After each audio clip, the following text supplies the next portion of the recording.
नमस्कार. सणहर्षाचे या मालिकेतल्या नवरात्र पर्वामध्ये आपणा सर्वांचं स्वागत.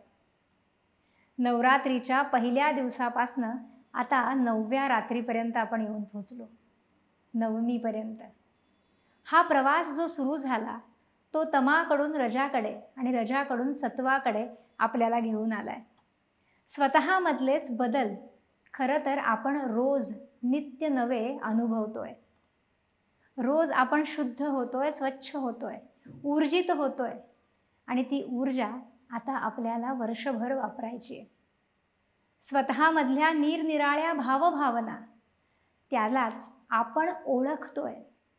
त्याच्यामध्ये ज्या काही त्रुटी आहेत, दोष आहेत, ते आपण भरून काढतोय आणि दोषांचं निवारण करतोय, त्याला दूर लोटतोय आणि स्वतःमध्ये नित्य नवी ऊर्जा, चैतन्य हे भरून घेतोय. ऊर्जा हे चैतन्य आपल्या डोळ्यांना दिसत नाही, पण आपण ते अनुभवू तर शकतो ना. आणि आपण प्रत्येक दिवशी ते अनुभवतोय.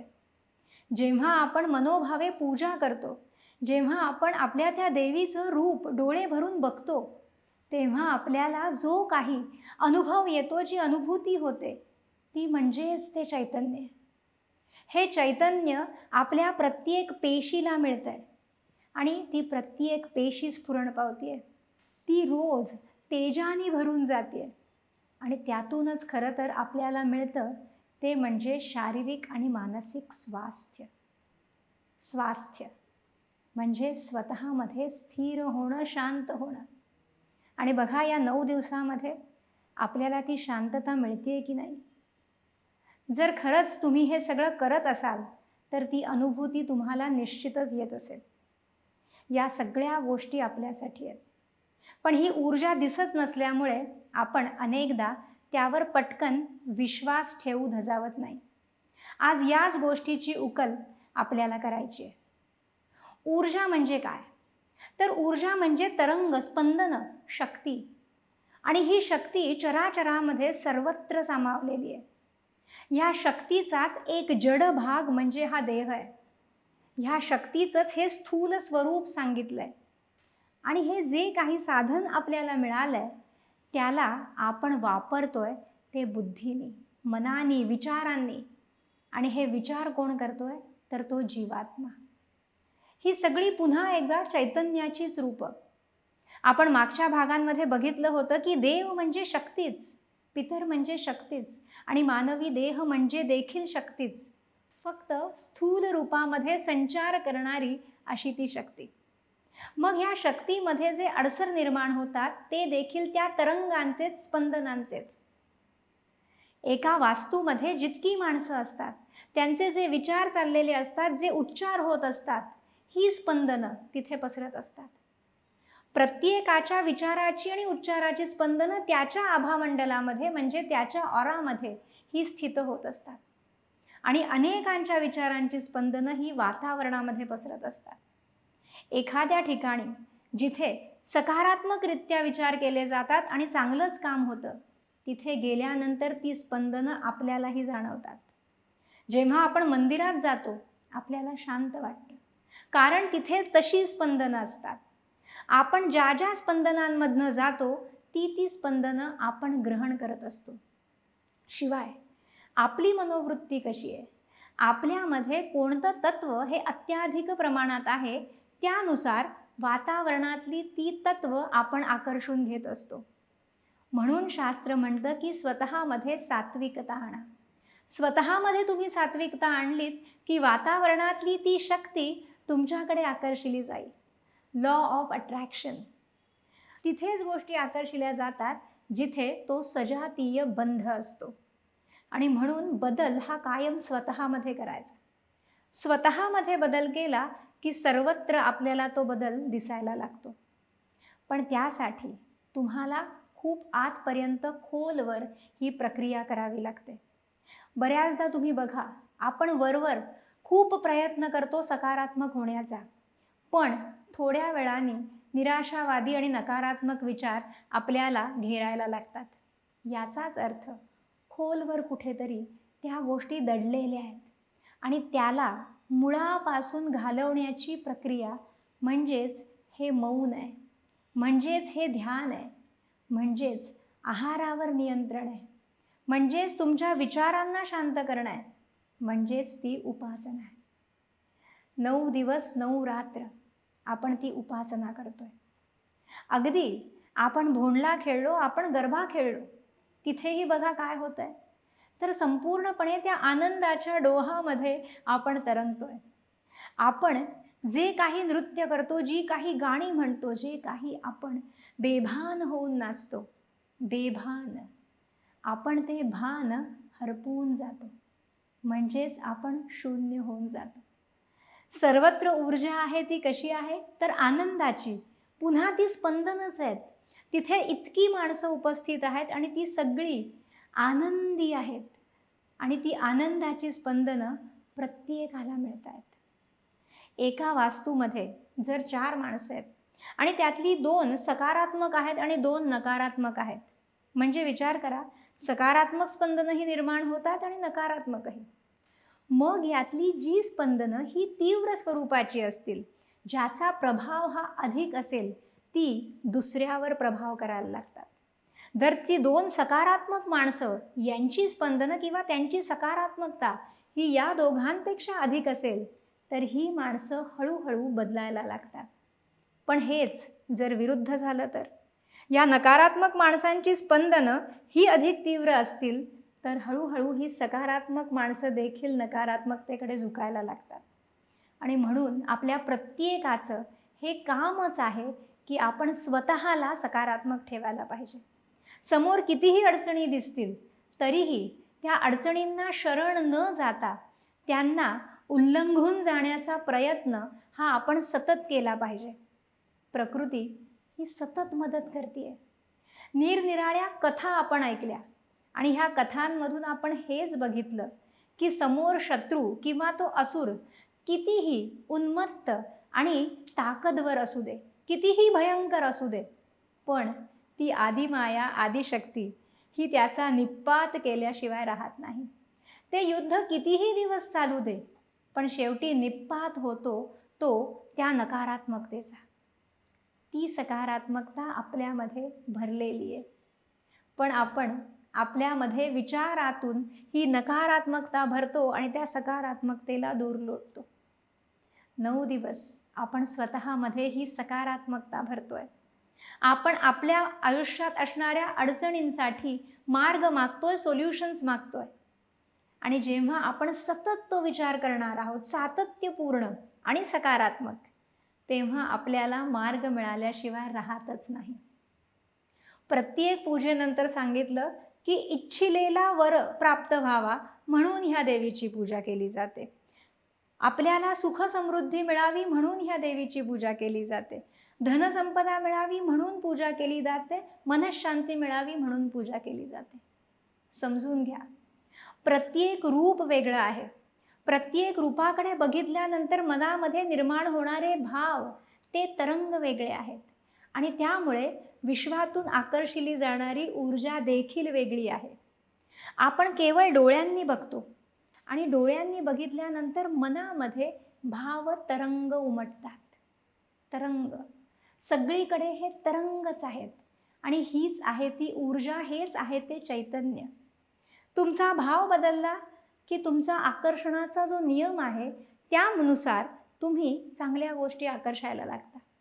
पण जेव्हा तुमचा भाव नकारात्मक होतो तेव्हा तुम्ही तशीच स्पंदनं ही आकर्षून घेता. प्रत्येक सण आणि उत्सव आपल्याला तेच सांगतो.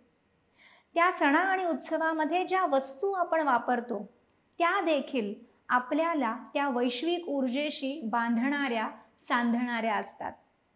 आपण जे मंत्र म्हणतो, जे जप आणि जाप्य करतो, ते देखील आपल्यामध्ये ती ऊर्जा निर्माण करणारं असतं. प्रत्येक गोष्ट ही ऊर्जेशी निगडीत आहे. निरामय वेलनेस सेंटरच्या माध्यमातून जे स्वयंपूर्ण उपचार केले जातात ते या ऊर्जेवरच काम करतात.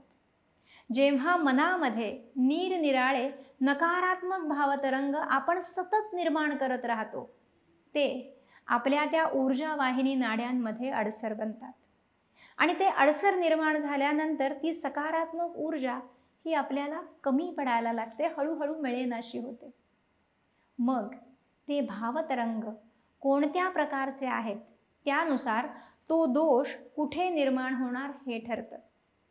आपण बघितलं की संपूर्ण विश्वाची उत्पत्ती ही 5 तत्वांमधून म्हणजे पंचमहाभूतांमधून झाली. ही पंचमहाभूत म्हणजे आकाश, वायू, अग्नी, जल आणि पृथ्वी. जेव्हा मनामध्ये मत्सर, राग, द्वेष निर्माण होतो तो अग्नी हा प्रज्वलित होतो. जेव्हा ते अग्नितत्व तुमच्या देहामध्ये वाढायला लागतं तेव्हा ते जलतत्व म्हणजे शीतलता, शांतता ही निश्चितच कमी व्हायला लागते.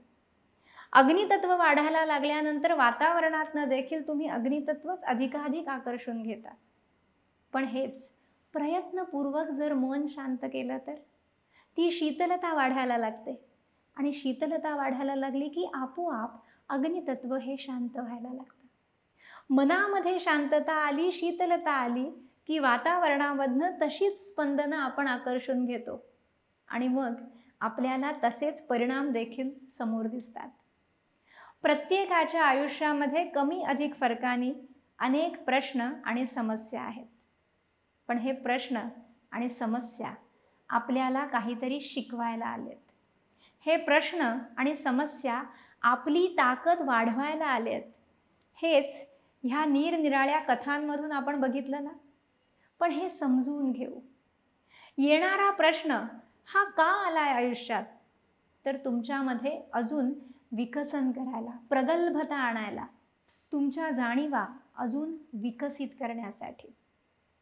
एक गोष्ट आपल्याला निरनिराळ्या वेळेला जी वेगवेगळ्या पद्धतीने समजते त्यातून आपल्याला कळतं की आपली बुद्धी ही विकसित होतीये. एका गोष्टीकडे बघण्याचा जो दृष्टिकोन पूर्वी आपला होता तो आता प्रगल्भ होतोय. आपण आता अनेक दिशांनी, अनेक बाजूंनी एखाद्या गोष्टीचा विचार करू शकतोय.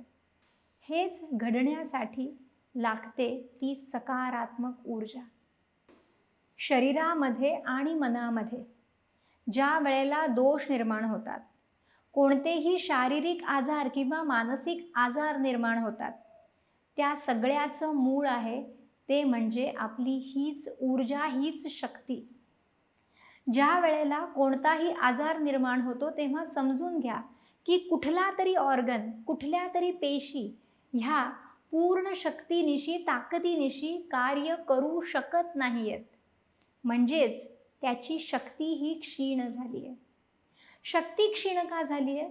कारण त्याच्यावरती काहीतरी ओझं निर्माण झालंय. मग हे जे ओझं निर्माण झालंय हे कुठल्या तरी इतर तत्वाचं ओझं आहे आणि ज्यामुळे त्या पेशींमधली ती शक्ती कमी झाली आहे.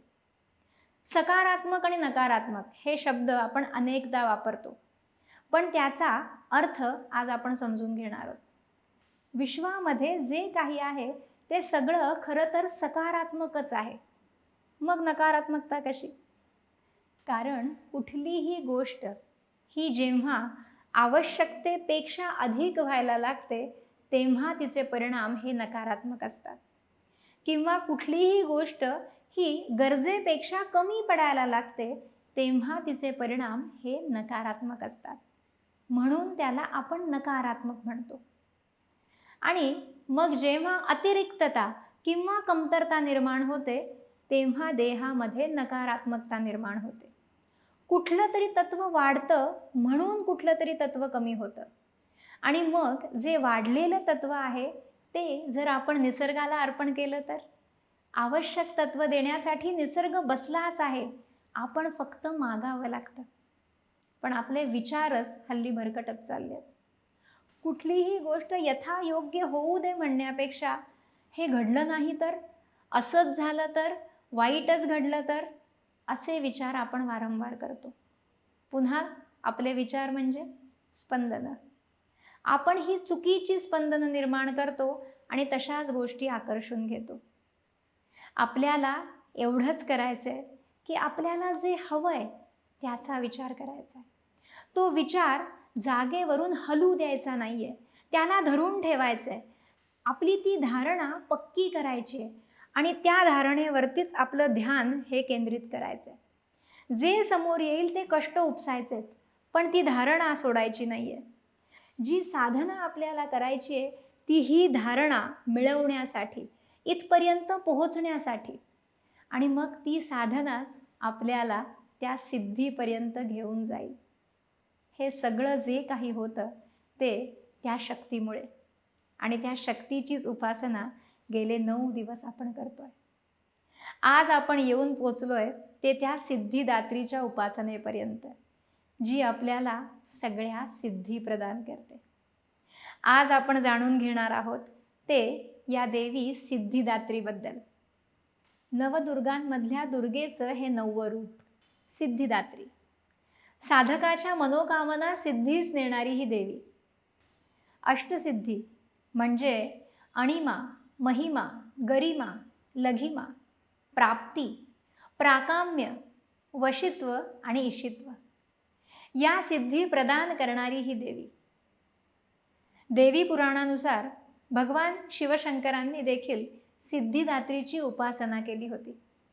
सिद्धिदात्री मातेच्या आत्यंतिक उपासनेमुळे त्यांचं अर्ध शरीर हे देवी समान शक्तिमान होऊन भगवान शंकरांचं अर्धनारी नटेश्वर हे रूप निर्माण झालं असं मानलं जातं.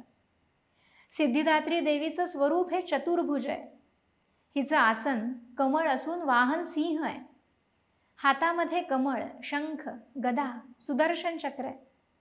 नवरात्रीच्या शेवटच्या दिवशी देवीची 9 प्रकारची फुलं, फळं आणि नवरसयुक्त नैवेद्य दाखवून पूजा केली जाते.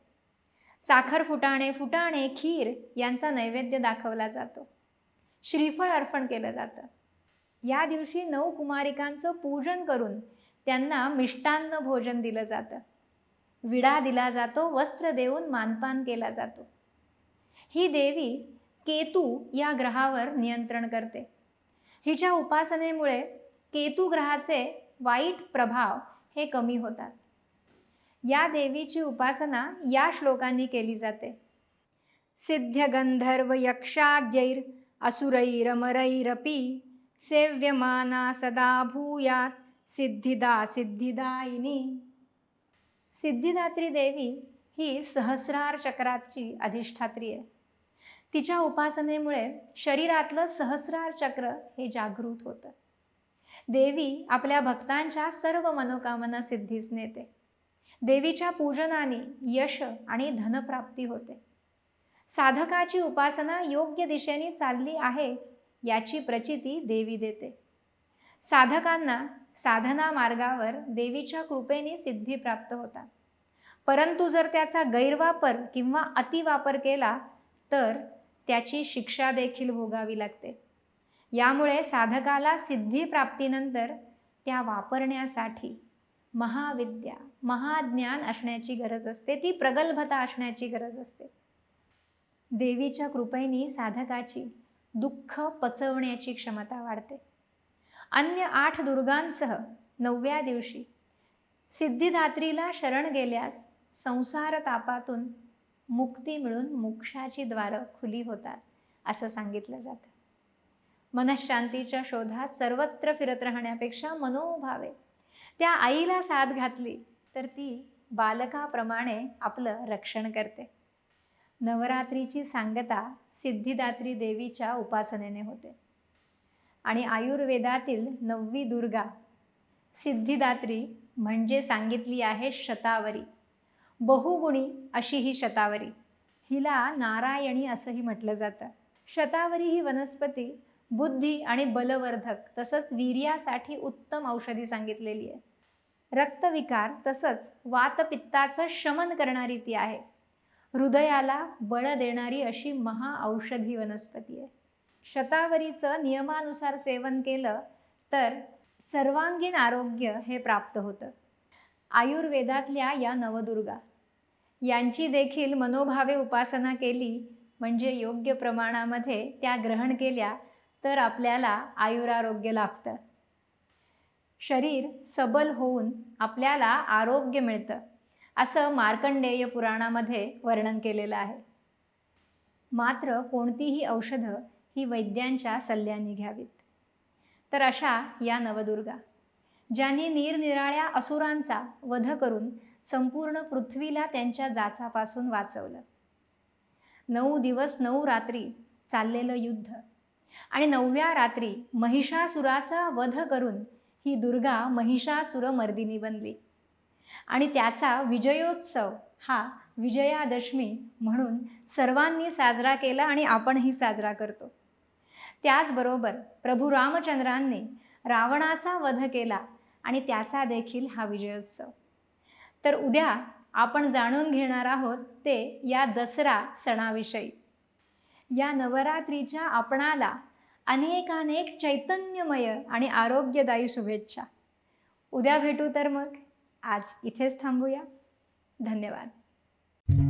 साध्या आजारांपासून ते मोठ्या आजारांपर्यंत घरी राहून फक्त व्हॉट्सॲप किंवा ईमेलने माहिती पाठवून लागोलाग सुरू करता येणारे उपचार म्हणजे विनास्पर्श विनाऔषध केले जाणारे स्वयंपूर्ण उपचार. आजच संपर्क साधा.